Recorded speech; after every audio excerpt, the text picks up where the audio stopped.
Olá pessoal, hoje 27 de julho de 2020, segunda-feira, estamos retomando aqui as nossas discussões sobre essas questões teórico-metodológicas da geografia, essas confusões todas. Na quarta-feira da semana passada nós já estivemos apontando pelo menos uma prévia do que seria este vídeo, quando discutimos que, no final das contas, a geografia não estuda nem a natureza nem a sociedade de uma forma específica, e que tudo isso é uma falsa questão. A ideia de uma geografia física, a ideia de uma física como uma noção de natureza, e a ideia de uma sociedade como algo inseparado são falsas questões que não definem efetivamente nem mesmo a própria física ou a matemática, ou seja, que campo do conhecimento seja, e a ideia de uma sociedade em abstrato também não pode definir o significado de sociologia ou de antropologia, ou seja lá o que seja. De alguma maneira, existe uma falsa questão por trás disso tudo e que nós estamos tentando enfrentar justamente a partir da geografia. Este vídeo que nós estamos fazendo hoje está diretamente relacionado à continuidade dessa discussão. E a nossa pergunta fundamental é, bom, se isto é assim, afinal de contas, o que é que a geografia estuda? A geografia estuda alguma coisa, efetivamente? Quando nós nos deparamos com esse tipo de pergunta e vamos andando aí, conversando com as pessoas e tal, alguém já imagina, já tenta definir que a geografia é uma ciência que produz mapas e que tem a ver tudo com mapa, o que é uma boa percepção, pensando em termos de senso comum. Outras pessoas imaginam que geografia é estudar o relevo, é estudar o nome dos países, dos continentes, a formação dos continentes, umas placas tectônicas, a hidrografia, que eu já estou sofisticando, porque, de alguma maneira, para as pessoas pensarem dessa maneira, já está diretamente relacionado à formação escolar, à maneira como os professores de geografia dessas pessoas ensinaram os seus conteúdos mais específicos. Então, de alguma forma, nós vamos tentar dar continuidade e tentar responder a isso. Afinal de contas, qual é o objeto da geografia? E isto é uma pergunta complicada, justamente porque uma parte dos geógrafos, inclusive geógrafos importantes da história do pensamento geográfico brasileiro, chegam a afirmar e escrevem isso com todas as letras e todas as linhas muito bem definidas, de que uma ciência se define pelo seu objeto. Se uma ciência se define pelo seu objeto, obviamente, ao desvendar que objeto é esse, e que significado ele tem, e como ele funciona e tudo mais, eu estaria definindo, então, exatamente qual é a ciência, que tipo de pergunta ela faz, que tipo de ferramenta ela utiliza e que tipo de resposta ela produz. Isso já há muitos anos, escrevi um texto sobre isso e disse no título já desse texto que estávamos desenvolvendo algumas armadilhas do ponto de vista epistemológico, porque uma ciência, de fato, se define muito mais pelo objetivo do seu sujeito do que pelo objeto, num sentido de ele existir para além do sujeito, para além das necessidades da sociedade, da construção do questionamento desses sujeitos. Então, nesse sentido, acho que a gente pode começar a resolver ou buscar alguma solução, algum caminho de solução para esse dilema. Porque, no final das contas, para além desta confusão temática, onde estudar população, estudar questões urbanas, agrárias, estudar a floresta amazônica ou estudar as redes hidrográficas seriam temas especificamente da geografia. Então, portanto, estudar tais temas significa produzir geografia, o que em si mesmo é absolutamente falso. Por outro lado, existe toda uma tradição na direção de desvendar este objeto, que não é de forma nenhuma algo absolutamente temático. Poderíamos dizer que, dependendo da época e dependendo da situação, a geografia seria a ciência que estuda as paisagens. Dependendo da época e da situação, a geografia estuda os territórios, estuda as regiões e, mais recentemente, a geografia como eu mesmo cheguei a escrever junto com o Diamantino e com o Marcos de Carvalho, e demos nome a uma coleção de livros didáticos. Isso lá pelos final dos anos 80, no transcorrer dos anos 90, de que a geografia, era a ciência do espaço. Imaginávamos isso, acreditávamos nisso. Claro que a partir daí começa toda uma confusão, porque se nós, os sujeitos que dizemos esse tipo de coisa, dizemos que a geografia estuda a paisagem, ou que a geografia estuda território, a região, o espaço, o ecúmeno, ou seja lá o que ela estude, é preciso que a gente defina então o que é que significam essas coisas. Alguns autores no Brasil, principalmente, acho que de uma forma mais recente e de forma mais importante, no caso de Milton Santos, se debruçou durante muitos anos no sentido de buscar um conceito para o espaço, porque no final das contas ficava muito claro isso. Se a geografia estuda o espaço, porque o espaço é o objeto da geografia, então no final das contas, o que é espaço? Não vamos responder isso nesse vídeo. Isto já é um tema que está reservado para daqui a algumas semanas, mas de alguma maneira é fundamental que a gente entenda que se eu disser que a geografia estuda a paisagem, eu preciso dizer o que é a paisagem. Se eu disser que a geografia estuda o território, eu tenho que dizer o que é o território. E aí eu tenho de responder a um outro problema. Porque se eu digo a vocês que a paisagem é X, Y, Z, vocês podem me perguntar, mas quem é que te contou isso? Quem é que te disse isso? Você pode estar inventando isso, você está criando essa situação. E efetivamente eu posso dizer que, como todos os campos do conhecimento, os objetos das ciências são também eles uma criação dos cientistas.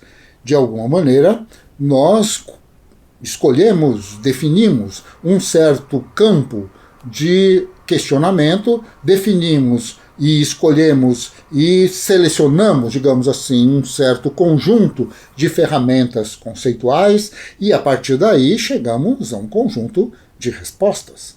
De alguma maneira, este sujeito que faz a pergunta, o sujeito que tem a dúvida, é o ponto de partida fundamental de qualquer tipo de conhecimento.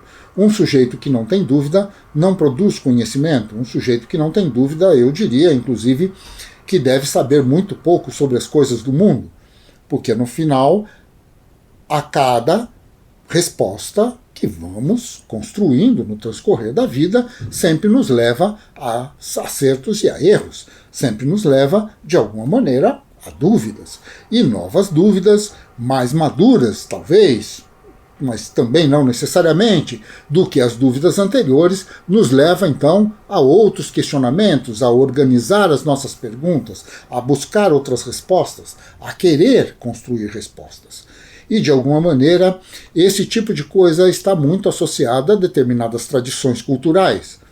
De alguma forma, fazer perguntas e questionamentos em relação à vida, ao que é a vida e como se realiza a vida, como que nós devemos nos comportar, nos relacionar com os outros, como dormimos, que coisas sonhamos, que desejos temos, tudo isso está diretamente associado à sociedade no qual nós vivemos, à forma como fomos educados, a maneira como, do ponto de vista da nossa individualidade, conseguimos ler tudo isso, costurar, digamos, dentro da nossa cabeça, uma determinada personalidade, uma determinada resposta, um determinado objetivo. Então, nesse sentido, a construção das ciências, de todos os campos do conhecimento, são sempre tradições.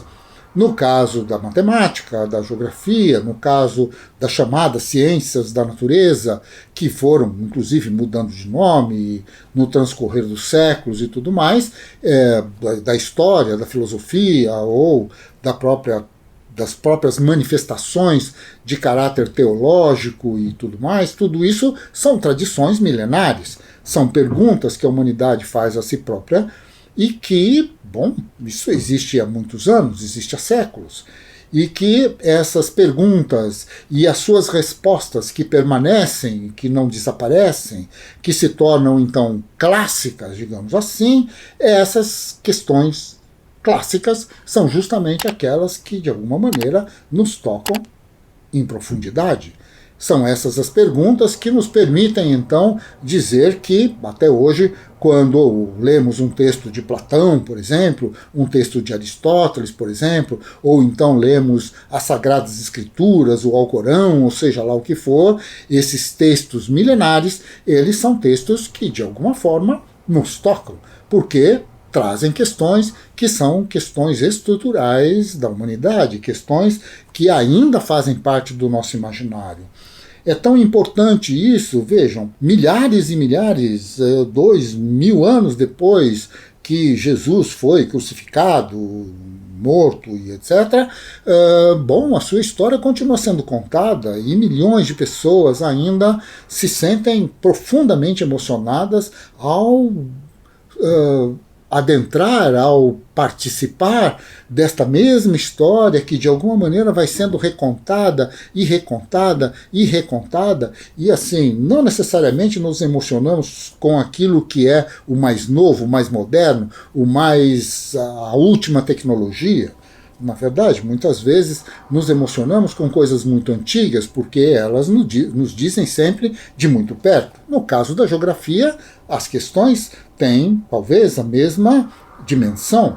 Nós sabemos perfeitamente que tentar identificar o onde estamos e como este onde nos permite, este onde nos leva a reconhecer em que parte do processo estamos inseridos e como este processo nos domina e como nós dominamos esse processo que é a nossa própria vida, esta ideia, né, de que todos nós temos uma determinada geograficidade, e esta é uma ideia que domina a humanidade muito antes de se inventar o nome geografia. Onde estou, para onde vou, o que é, onde está a caça, onde está o inimigo, onde está o lugar aonde eu devo me esconder ou me proteger, ou me acolher da chuva, da tempestade, seja lá o que for. Quer dizer, de alguma maneira, este onde dos processos, e a definição disso é uma definição que nos caracteriza e que faz parte da nossa construção histórica. Então, nesse sentido, a ideia de um objeto, seja ele a paisagem, seja o espaço, seja o ecúmeno, seja ele qual seja, ele é sempre uma ideia muito vaga. Por que ele é uma ideia vaga? Porque, se eu não levar em consideração a pergunta do sujeito, o objeto não faz nenhum sentido. Nenhum objeto define uma ciência, porque, no final das contas, a única coisa que pode definir uma ciência é o fato de que o questionamento do sujeito constrói os seus objetos. A relação que o homem tem e que os seres humanos têm com o mundo é que nos obriga, então, a fazer perguntas e buscar respostas. Isso não são coisas que vêm de fora. Não é o objeto que define o nosso pensamento, mas é a nossa relação com o objeto que define o nosso pensamento. Não há objeto sem a dúvida do sujeito, e não há um sujeito com dúvida que não tenha para si um objeto qualquer que seja, mesmo que seja um puro campo do imaginário, mesmo que ele esteja pensando nos deuses, nos santos, nos anjos, ou esteja pensando em como se formou o centro do nosso planeta, ou como está se comportando um exoplaneta num outro sistema solar distante do nosso. A grande questão é que dúvida é esta. E por que no final das contas nós temos essas dúvidas? E isto sem que a gente fique confundindo todo o pensamento, à medida em que definimos então que, digamos, o espaço é o objeto da geografia, mas não temos claro de maneira nenhuma o que é que significa espaço, então não teremos claro de maneira nenhuma o porquê é o espaço e não o tempo, porque é o tempo e o espaço e não sei, a paisagem, ou seja lá o que for. Em que medida discutir uma determinada coisa a partir da ideia de espaço é mais geográfica do que física, é mais física do que química, é mais química do que biologia, é mais biológica do que histórica. Em que medida, o que é que no final das contas faz a geografia ser aquilo que ela é? Qual é a identidade dessa ciência que, sem dúvida nenhuma, não está no seu objeto, está na construção da dúvida do seu sujeito, porque é isto que define o objeto. Porque quem define o objeto de uma ciência é o sujeito. Somos nós, é a nossa dúvida, é o nosso problema. Fazer ciência não é um jogo de certezas, fazer ciência é a busca de respostas às nossas angústias. Então, nesse sentido, muito mais do que saber se o objeto da geografia é X ou Y, o importante é saber, bom, então, qual é a pergunta que faz o geógrafo? E é nesse sentido, então, que nós podemos buscar algum tipo de identidade. A ideia de localização, a ideia de lugar, não estou dizendo aqui e não vou reproduzir aqui, isto não faz nenhum sentido, que o lugar seja o objeto da geografia, isso não faz nenhum sentido. Mas a ideia de localização, a ideia de sabermos onde estamos e, para sabermos onde estamos, reconhecermos os processos nos quais nós estamos inseridos, é que faz então com que nós, quando nos perguntamos onde estamos, tenhamos de desvendar em que medida o movimento, o nosso movimento enquanto pessoa e o movimento de todos os elementos que compõem esta nossa inserção vai dar a nós uma identidade. Lamentavelmente, no meio dessa confusão, este assunto não vai terminar por aqui. Na próxima quarta-feira, retomamos com todas as cores e todas as suas matreirices, digamos assim, que um tema como esse pode nos levar. Muito obrigado, amigos, obrigado por nos acompanhar até aqui. Um abraço a todos e até quarta-feira.